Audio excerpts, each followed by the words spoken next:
ಜೀವನಾಂಶಕ್ಕೆ ಸಂಬಂಧಪಟ್ಟಂತೆ ದೆಹಲಿ ಹೈಕೋರ್ಟ್ ಒಂದು ಮಹತ್ವದ ತೀರ್ಪನ್ನು ನೀಡಿದ್ದು, ಹೆಂಡತಿಯು ಸಾಕಷ್ಟು ಆದಾಯ ಅಥವಾ ಇನ್ಕಮ್ ಸೋರ್ಸಸನ್ನು ಹೊಂದಿದರೆ ಅಂಥ ಅವರಿಗೆ ಜೀವನಾಂಶವನ್ನು ಕೊಡಬೇಕಾ ಅನ್ನೋದಕ್ಕೆ ಸಂಬಂಧಪಟ್ಟಂತೆ ಈ ಒಂದು ಪ್ರಕರಣದಲ್ಲಿ ದೆಹಲಿ ಹೈಕೋರ್ಟ್ ತನ್ನ ವಿಸ್ತೃತವಾದ ತೀರ್ಪನ್ನು ನೀಡಿದೆ.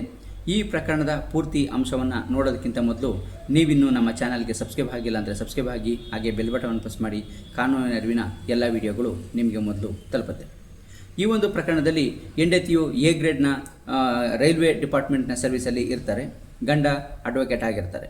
ಇವರ ಒಂದು ಫ್ಯಾಮಿಲಿಯ ಡಿಸ್ಪ್ಯೂಟ್ಗೆ ಸಂಬಂಧಪಟ್ಟಂತೆ ಈ ಒಂದು ಪ್ರಕರಣ ಬಂದಿರುತ್ತೆ. ಹಾಗೆ ಡೈವರ್ಸ್ಗೂ ಕೂಡ ಆತ ಗಂಡ ಹಾಕಿರ್ತಾನೆ, ಅಂದರೆ ಕ್ರೂಯಲ್ಟಿ ಬೇಸ್ ಮೇಲೆ ಹಾಕಿರ್ತಾನೆ. ಇಲ್ಲಿ ಈ ಒಂದು ಪ್ರಕರಣದ ಇತ್ಯರ್ಥ ಸಂದರ್ಭದಲ್ಲಿ ಅಂದರೆ ಈ ಪ್ರಕರಣ ಹೈಕೋರ್ಟ್ಗೆ ಬಂದಾಗ ಇಲ್ಲಿ ಹೆಂಡತಿಯು ರೈಲ್ವೆ ಡಿಪಾರ್ಟ್ಮೆಂಟಲ್ಲಿ ಎ ಗ್ರೇಡ್ ನೌಕರಿಯಾಗಿ ಕೆಲಸ ನಿರ್ವಹಿಸ್ತಾ ಇರುವಂಥದ್ದು ಇಲ್ಲಿ ಕಂಡುಬರುತ್ತೆ.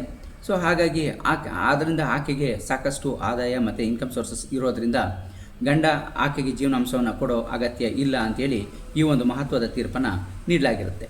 ಸೊ ಇದು CRPC 125 ಆಗಿರ್ಬೋದು, ಈಗ BNSS ಆ್ಯಕ್ಟ್ನಲ್ಲಿ ಇರುವಂಥ ಸೆಕ್ಷನ್ ಆಗಿರ್ಬೋದು, ಇದರಲ್ಲಿ ಎಕ್ಸ್ಪ್ಲನೇಷನನ್ನು ಕೊಡೋವಂಥದ್ದು ಆಕೆಗೆ ತನ್ನ ಜೀವನವನ್ನು ನಡೆಸ್ಕೊಳ್ಳೋದಕ್ಕೆ ಸಾಧ್ಯವಾಗದೇ ಇದ್ದಂಥ ಸಂದರ್ಭದಲ್ಲಿ ಆಕೆ ಜೀವನವನ್ನು ನಡೆಸ್ಕೊಳ್ಳೋಕೆ ಆಗದೇ ಇರುವಂಥದ್ದು, ಅಥವಾ ಮಕ್ಕಳಿದ್ದರೆ ಮಕ್ಕಳನ್ನು ನೋಡ್ಕೊಳ್ಳೋಕ್ಕೆ ಅಥವಾ ಸಲಹೆ ಸಾಕೋದಕ್ಕೆ ಆಗದೇ ಇದ್ದಂಥ ಸಂದರ್ಭದಲ್ಲಿ ಅದರ ಖರ್ಚು ವೆಚ್ಚಗಳನ್ನು ಭರಿಸಬೇಕಾಗಿರುತ್ತೆ. ಸೊ ಇಲ್ಲಿ ಹೆಂಡತಿ ತನ್ನ ಜೀವನವನ್ನು ನಡೆಸೋದಕ್ಕೆ ಸಶಕ್ತಳಾಗಿರೋದ್ರಿಂದ ಇಲ್ಲಿ ಆಕೆ ಜೀವನಾಂಶ ಕೊಡೋ ಅವಶ್ಯಕತೆ ಇಲ್ಲ.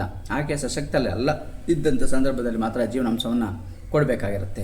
ಸೊ ಹಾಗಾಗಿ ಇಲ್ಲಿ ಆಕೆ ರೈಲ್ವೆ ಡಿಪಾರ್ಟ್ಮೆಂಟ್ನಲ್ಲಿ ಎ ಗ್ರೇಡ್ ಹುದ್ದೆಯನ್ನು ಹೊಂದಿರೋದ್ರಿಂದ ಆಕೆಗೆ ಸಾಕಷ್ಟು ಆದಾಯ ಇರೋದ್ರಿಂದ ಇಲ್ಲಿ ಜೀವನಾಂಶ ಕೊಡುವ ಅಗತ್ಯ ಇಲ್ಲ ಅಂಥೇಳಿ ಈ ಒಂದು ಪ್ರಕರಣದಲ್ಲಿ ದೆಹಲಿ ಹೈಕೋರ್ಟ್ ತನ್ನ ಒಂದು ಮಹತ್ವದ ತೀರ್ಪನ್ನು ನೀಡಿದೆ. ಈ ಒಂದು ಪ್ರಕರಣಕ್ಕೆ ಸಂಬಂಧಪಟ್ಟಂತೆ ಹೇಳೋದಾದರೆ, ಯಾವುದೇ ಒಂದು ಮಹಿಳೆ ಅಂದರೆ ಹೆಂಡತಿಯು ತನ್ನ ಸಾಕಷ್ಟು ಆದಾಯ ಮೂಲಗಳನ್ನು ಹೊಂದಿದರೆ, ಸಂಪಾದನೆಯನ್ನು ಹೊಂದಿದರೆ, ಅಂಥ ಸಂದರ್ಭದಲ್ಲಿ ಆಕೆ ಜೀವನಾಂಶವನ್ನು ಕೋರಲಿಕ್ಕೆ ಬರೋದಿಲ್ಲ ಅನ್ನೋದು ಈ ಒಂದು ಪ್ರಕರಣದಲ್ಲಿ ನಾವು ಪ್ರಮುಖವಾಗಿ ಗಮನಿಸಬಹುದಾಗಿರುತ್ತೆ. ಸೊ ಹಾಗೆಯೇ ಅದಕ್ಕೆ ಸಂಬಂಧಪಟ್ಟಂತೆ ಬರೀ ಡ್ರಾಫ್ಟಲ್ಲಿ ಹೇಳಿದ್ರೆ ಸಾಕಾಗೋದಿಲ್ಲ. ಹಾಗಾಗಿ ಅದಕ್ಕೆ ಸಂಬಂಧಪಟ್ಟಂತೆ ದಾಖಲೆಗಳನ್ನು ಕೂಡ ಒದಗಿಸಬೇಕಾಗಿರುತ್ತೆ.